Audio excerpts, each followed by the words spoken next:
everything is bigger in Texas, obviously. So is she bringing like a Texas-sized vibe to Untucked? She is bringing all the Texas mixed with more Latina, spicy stuff. Mexico and Texas, that's trouble.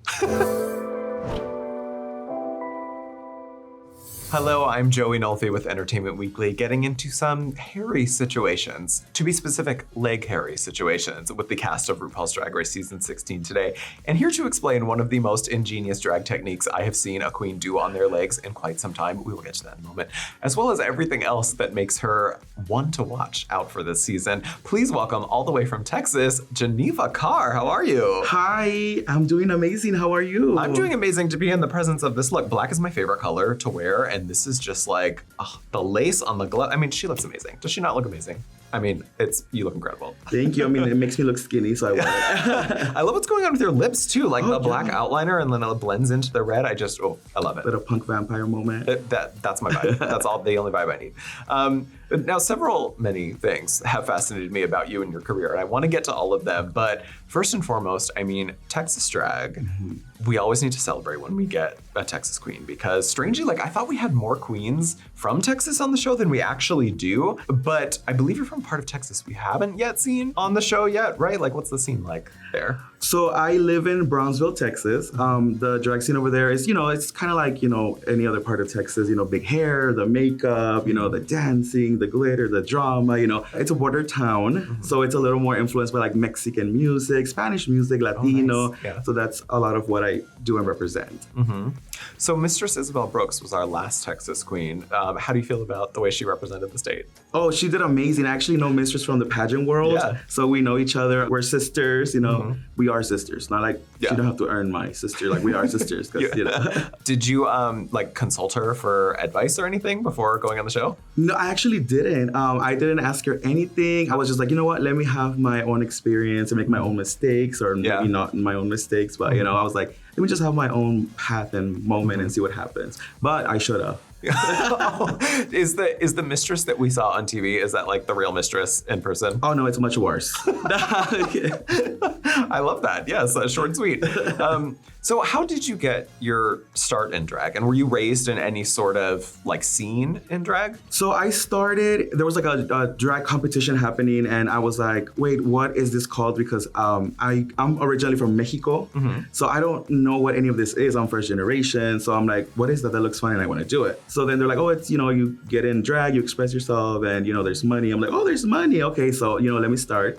And I competed. I was first runner-up, and then I really liked it, and then I just kept going. And that's how, this was created. And you won the Diva of the South 2022 pageant? Yes. Okay, so Georgia's also won that pageant a couple years before me, and it's a very important pageant in the area where I live. So if you're Diva of the South, you're like, something big. So much comes with the term of being like a pageant girl, but are you a pageant girl? I started with pageants because in the area where I live, back when I was starting, you wouldn't get that many opportunities. You have to be a known name or do pageants so people can experience what you are and see if they like you or not to book you. So, I started with pageants, and I just loved everything about pageants, like, like the gowns, the interviews, the talent. So I am a pageant queen, but I am a lot more than just a pageant queen. Yes, right.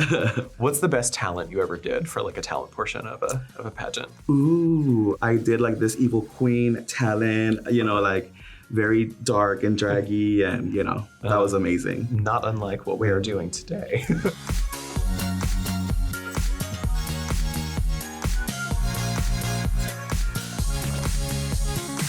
In your Instagram bio, you also say you're La Diva Más Latina, and there's also a Mexican flag in your bio. Yes. So I feel right away like culture and identity are very important to you. So how do you fuse those things with your artistry? So I try to incorporate my culture and where I come from into everything I do, so people can understand what it is that I'm trying to do. I feel that, since I'm Mexican, I'm the first Mexican drag queen on the show, Mexican born. I want to showcase all of that. And, La Diva Más Latina comes from people are like, oh, you're such a diva. And then people are like, you're so Latina. And I'm just like, well, I guess I'm just La Diva Más Latina. And I just roll with it. Why not? Yeah. It wasn't taken. So you were born in Mexico. Yes. When did you come to the States? I came to the United States at the age of 7. And then I learned English until I was about 7th or 8th grade. middle school. Oh, wow. Okay, so you didn't, I mean, you're doing wonderfully, obviously. you. Speaking to, I can only speak one language, so I'm like, I mean, and not very well. But what are we getting at a Geneva show on stage? Like, what's the Geneva experience? Well, I mean, just a little drama, big hair, makeup. The makeup always has to be there. The hair also, you know, like I own a wig business, so it always has to be big, over the top, and energy and dance, a lot of dance. Splits, kicks, dips, and hopefully I get back up. Oh, when I tell you, yeah, look at her dance videos. I mean, next level. It is amazing. Your looks also draw a lot from pop culture references. My favorite one, I think, that I saw is like Miss Trunchbull with like a little girl doll that you're actually carrying with you. So what happens when you perform with that? Please tell me you actually throw her by the pigtails. Okay, yes, and hopefully it's not problematic, it's a doll. Yes, I was doing the song You Spin Me Round, and so I was like going spin me round, and I just tossed the doll on stage and everybody just went crazy. And I was doing like a little camp because Matilda's one of my favorite movies, and you know, I think Miss Trunchbull is just, you know, Miss Trunchbull, so I want to get tossed by her, why not? Oh yeah. She can't pick me up, but you know. Did you see the new one? The new remake? Oh yes.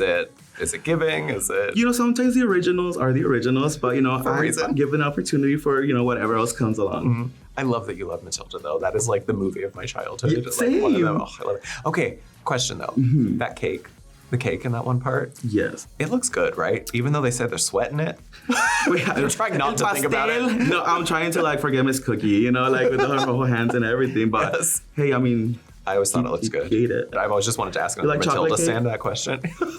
Oh my God, yes, we're not going down that route in this interview. I also, so the thing that I referenced in my intro, I was fascinated by this. I see you do this interesting thing with leg hair and hair gel. So please tell me where you got the idea to do this. As you know, or maybe not, right? But let me tell you. We're introducing it to We're going to go all the way back to where it all started. Yes. So I grew up around my cousins, you know, they were girl cousins, and, you know, like they had a lot of body hair, and they would hate shaving it and everything. So then one day I was like, what if I could just like style it and make it kind of fashion, and maybe people wouldn't have to shave, or body positivity, right? And then I just did it, you know, posted it, went to bed, woke up, and I was like, 11.2 million views.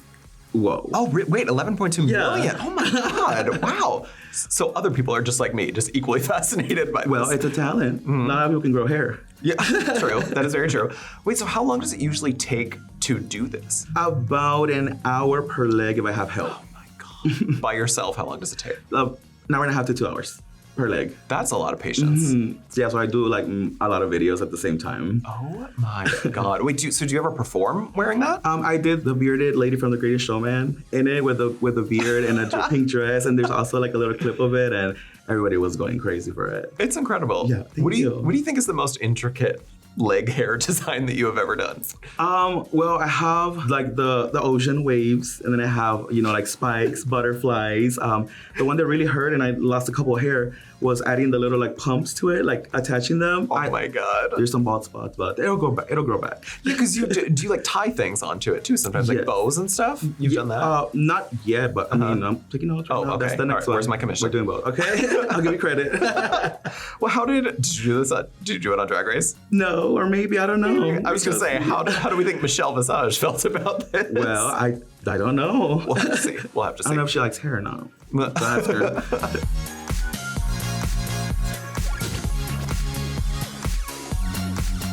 Well, we know everything is bigger in Texas, obviously. So is she bringing like a Texas-sized vibe to Untucked? She is bringing all the Texas mixed with more Latina, you know, spicy stuff.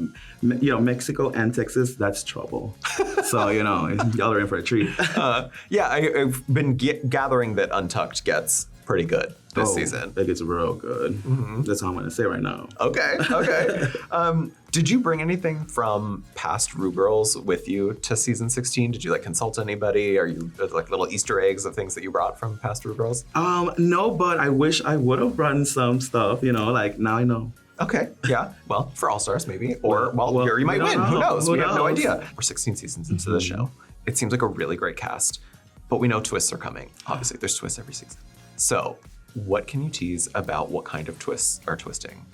Well, the girls are pretty twisted themselves. It's the girls. You know, there's a lot of Latinas, so, you know, it's going to be very spicy. And, you know, like, a Latina cannot be more Latina than me, so, you know, there's going to be moments. So in terms of the twists of the competition, will fans be gagged, do you think?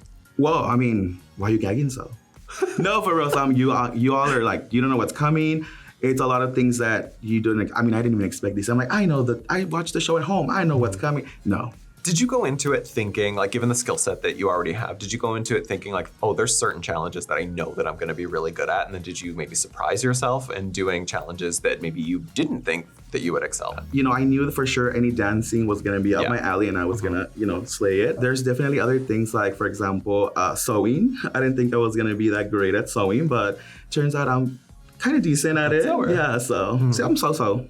Do you have formal like dance training? No. So you see, when I was younger growing up, I would practice on my own from watching like TV. And like there was these doors that look like mirrors. And I would just look at myself and be like, well, that looks like what that person did. And I'm kind of self-taught. And then when I was a little bit older, I did Mexican folklore. So it's like, you know, like the traditional and stuff. So I can dance with like machetes and stuff, which is like the giant knives. Yeah. Oh my gosh. Yeah. Oh wow. Oh, that's really cool.